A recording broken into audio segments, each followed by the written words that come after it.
But first, the battle over school choice and public education is likely to intensify under the Trump administration. His choice for Education Secretary Betsy DeVos is a big supporter of vouchers and charter schools, both of which use tax dollars that would normally go to neighborhood public schools. The fight over these issues is already building within the African American community.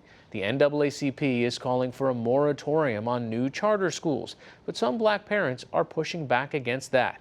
Special correspondent Lisa Stark of our partner Education Week reports from Memphis, part of our weekly series, Making the Grade. At Freedom Preparatory Academy in Memphis, there's a constant beat echoing through the hallways.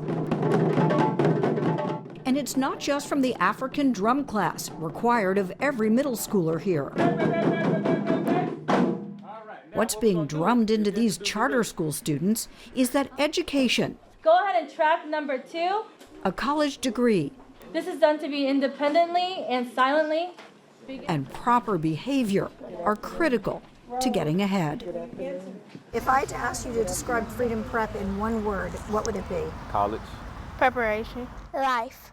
Senior Tyler Vaughn, 8th grader Brianna Todd, and 5th grader Tally Ordonez all came to Freedom Prep after stints in traditional public schools. Ever since 6th grade, they always instilled in us that we would be going to college and we will excel in college. It definitely teaches us to be responsible throughout our entire life. Charter school, it prepares you for college and life. Nearly 3 million students in the U.S. attend charter schools in 42 states and the District of Columbia, about 6% of all public school students nationwide. But in more than a dozen cities, at least 30% of the students attend charters. As in many cities, African American parents in Memphis are voting with their feet. This was a struggling elementary school 3 years ago when the state asked Freedom Prep to take it over. The charter school came in, enrollment doubled. Read out the sentence starter and fill it in with care. Charter schools often open in poor neighborhoods and predominantly serve children of color. And they have a mixed record. Some are excellent, others fall far short. Some states have strict standards for charters, others do not. The issue for us is just simply making sure that everyone operates by the same rules. The NAACP is calling for a moratorium on new charter schools, concerned about a host of issues, including charters that seem to cherry-pick students or have high suspension rates for children of color. The group wants reforms. Make sure kids aren't being suspended or expelled unfairly. Make sure you have standards of accountability and transparency. And let's make sure that we don't cream the best students to the disservice of all the students. NAACP President Cornell William Brooks insists the organization is not anti-charter, but he stresses accountability for these schools, which receive public education dollars but are often run by private organizations and boards. If we think that setting up a system without standards, like an educational Wild Wild West, is going to save public education. By public education, I mean education for all children. We're sadly mistaken. Do you think there is a schism, a break in the black community over this? I know it is. Sarah Carpenter believes in charter schools and worries that the NAACP is out of touch. Most of these people live in suburban areas. They look like me, but they're not connected to me. Carpenter lives in North Memphis, an area of high poverty with both traditional and charter schools. She sent her oldest granddaughter to a charter more than a decade ago, inspired by the school's focus on college. It changed my life because they made our kids believe that they could do this, you know. And growing up in this neighborhood, my mom didn't talk about college. Carpenter's granddaughter did go on to college, and Carpenter now runs Memphis Lift, an education advocacy group for parents funded partly by groups that support charters. It's not fair to us. Y'all look like us. She led a noisy protest at the NAACP board meeting in Cincinnati this fall as the board ratified the charter moratorium resolution. We were screaming to the top of our voice, you're not speaking for us.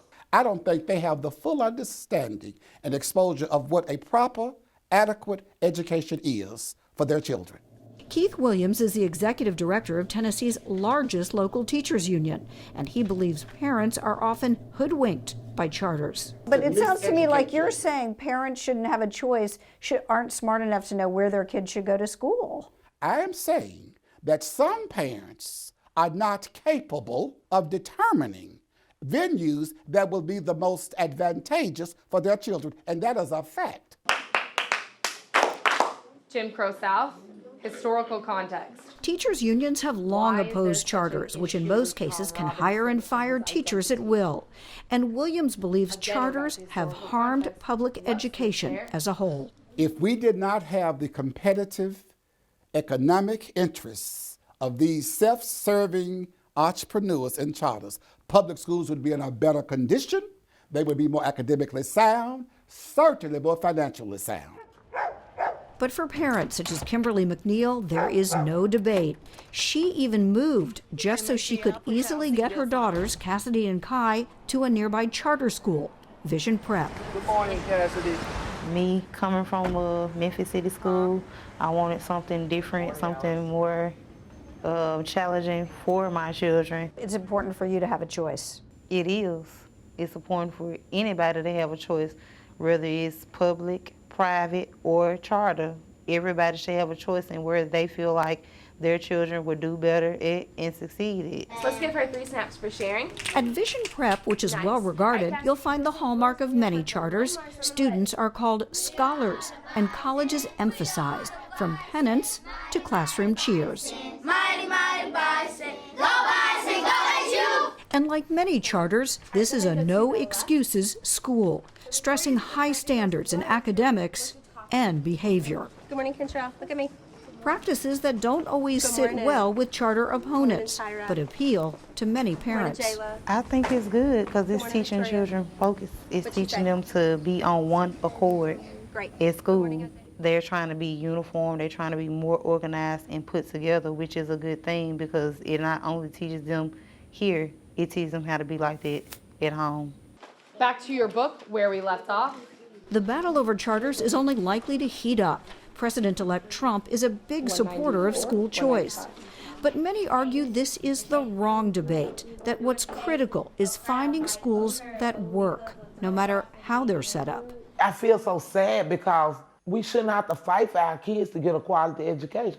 Why we have to keep fighting as a race of people, black people? And what's wrong with us wanting what's best for our kids? Just because we black and poor do not mean that we don't want what's best for our kids. So when African American parents and students find what they hope is the best school, it's no wonder they're celebrating. In Memphis, I'm Lisa Stark of Education Week for the PBS NewsHour.